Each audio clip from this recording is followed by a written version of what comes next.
Hello, and welcome to this first tutorial introducing Dayforce and giving a brief overview of functionality and the information available to you within its systems. Dayforce is the scheduling system that is used by Whitbread to ensure we have the right people in the right place at the right time. It is also sometimes called Flow or MyFlow and is used by our teams and managers with differing levels of access and functions. Dayforce also connects with our tills to gain sales and attendance data. It links directly with SDWorks HRE, where it pulls employee information and job roles.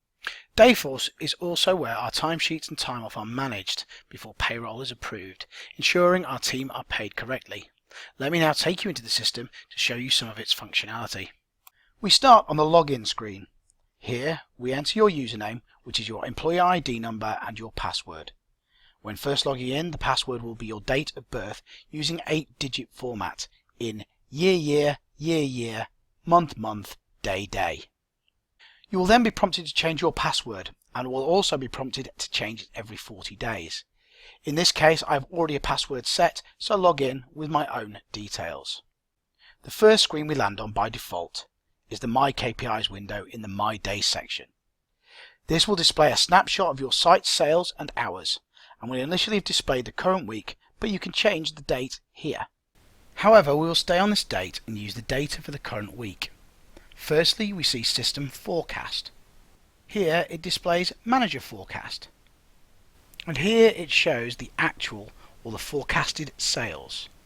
Just here it shows the daily variance, that's the actual versus forecast. It will also show the forecast accuracy. This is by day part for each day. There is a roundup of team hours showing target, scheduled and variance between the two. This is set when forecasting and scheduling. Further down we see the actual figures. This shows the ideal and actual hours once the figures are polled, usually by 12 PM the following day.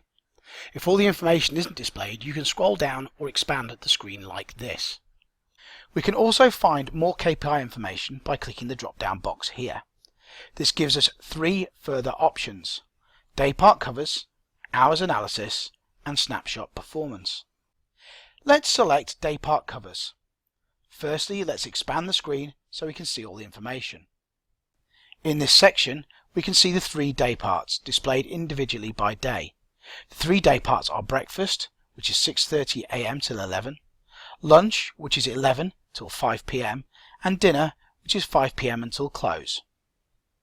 For each day part we can see forecast covers, the actual figure, variance and forecast accuracy. Our target for accuracy is 85% by day part. This screen is a great place to start when reviewing hours or covers for a day. Using the drop down box, we will now access the hours analysis screen. In this section we can review what hours were forecast and scheduled and what the ideal and actual were after the day has polled. It is important to remember that Perfect Fit Schedules is a total hours model, and these are split between salaried and team hours. Ensuring salaried managers fulfill their contracted hours is essential to Perfect Fit Scheduling and achieving the best guest experience. The Snapshot Performance screen brings together a rounded up cover section with forecasted accuracy. It also displays the team hours along with actual schedule efficiency. From the My Day screen, we can also access 4 other windows by centralizing each section by pressing the button here in each corner. In the Pay Approved checklist screen, we can approve pay on a Friday before 12 o'clock. This is done by ticking and locking the different areas: all employees, salaried and no pay. The Pay Admin checklist gives dates for when different jobs were run. These are Plan Forecasted. This is the time that the forecast was initialized. Plan Published. This is the time that the forecast was last derived. Schedule Requested. This is the time that the schedule was sent to your ROM for approval. Schedule Approved. This is the time that the schedule was approved by your ROM. Schedule Posted. This shows the time that the schedule was sent out to your team. This window here is Time Off Request Manager. This is the section where you can record absences of any type. We won't go into too much detail here as there is a full video showing how to record absences. You can review recorded absences from this reporting drop-down box using the Time Away from Work report.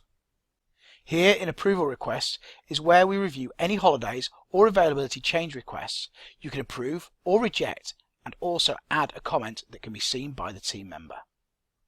Moving to this drop-down box, we can move to a number of different locations on Dayforce. As you can see, there are a number of areas we can select. First, we will choose My Plan. By default, in My Plan, we will see the following week's data, but that can be altered by the drop-down box or the calendar icon here. It is in this section we forecast our sales and covers, and this is covered in a separate video. We also have an opportunity in this section to analyse the data for our site. We can do this by either zones or by day, and in the case of hours or efficiency, we can see both broken down. In this section, we can see what the system forecasted figures were before any reviews or edits. In Manager Adjust, we can see the figures after they have been edited. The actual figures are those achieved after the day has polled, and ideal are the figures that should have been achieved with the level of business from that date. As you can see, we can break down covers and sales into days by clicking this plus icon here. We can also reduce back to a weekly figure by pressing the minus button. If we then click the zone button on salaried and team hours, we can review where hours are forecasted or spent for each zone. Finally, we can review the schedule efficiency by zone and by day if required.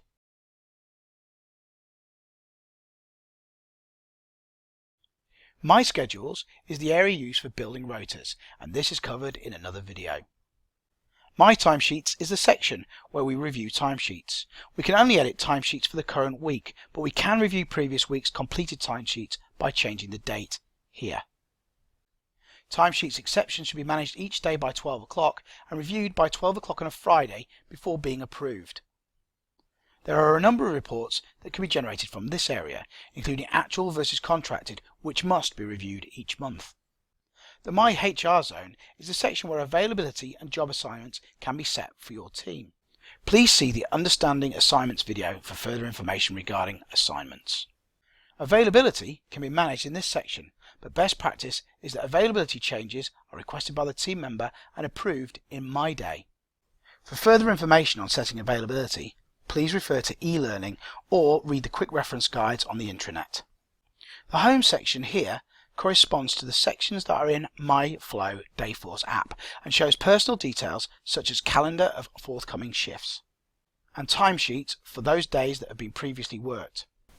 Here in Profiles and Settings you can find preferences. Here you can change security settings and delegate your authority to someone else in your team.